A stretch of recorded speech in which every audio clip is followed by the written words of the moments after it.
अगर हम इसी तरीके से संसार की शक्लों और पदार्थों से मोह करते रहेंगे तो हमें तो बार बार इस रचना में वापस आना पड़ेगा।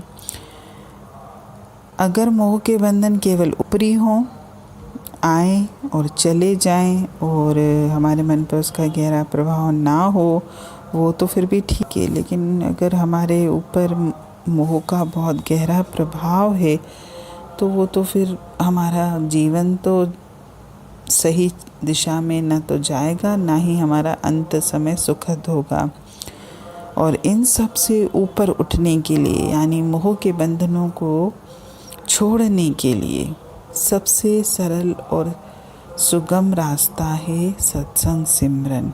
क्योंकि जैसे जैसे हम परमात्मा के मार्ग पर आगे जाते हैं, जैसे जैसे हम सत्संग से, वाणी से, सिमरन से जुड़ते हैं, जैसे जैसे मेरा परमात्मा के प्रति प्रेम बढ़ता है, अपने आप ही धीरे धीरे संसार के मोह के बंधन कटते चले जाते हैं और मेरे मन में संसार के लिए वैराग्य आना शुरू हो जाता है।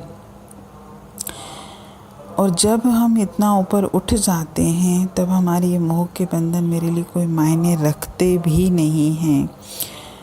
जब सत्संग से, सिमरन से, वाणी से नहीं जुड़े थे तब तक हमको ऐसे लगता था कि जिन शक्लों से, यानी जिन रिश्तों से, जिन पदार्थों से मेरा अथाह मोह है और मुझे ऐसा लगता था कि इनके बिना मैं जिंदा भी नहीं रह सकता। तो जैसे जैसे आप इस रास्ते पे आगे बढ़ोगे वैसे वैसे आप देखिएगा आपको ये चीज़ें अच्छी नहीं लगेंगी।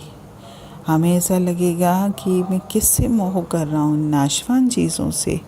क्योंकि सत्संग सिर्फ मुझे परमात्मा से नहीं जोड़ता, सत्संग मेरा विवेक भी खोलता है।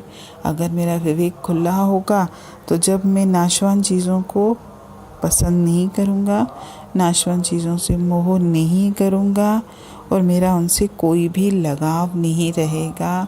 हैं तो भी वाह वाह, नहीं है तो भी वाह वाह। क्योंकि कई बार हमें जीवन में ये दिखाई देता है कि मोह के कारण न जाने इंसान से कितने गलत कर्म होते हैं।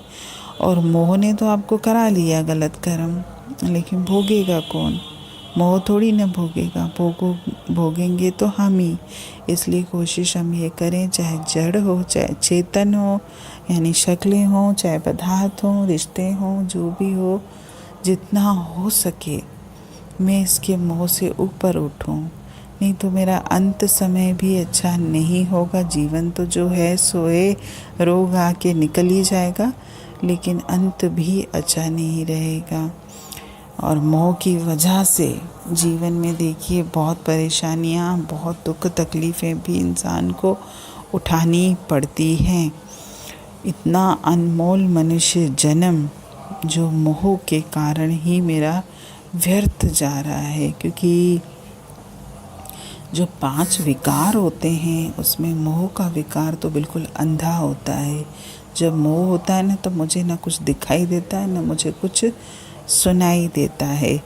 आज जो इस मार्ग से दूर है, ज़रूरी थोड़ी नहीं है कि वह अहंकार की वजह से दूर है, ज़रूरी थोड़ी नहीं है वो इच्छाओं की वजह से दूर है।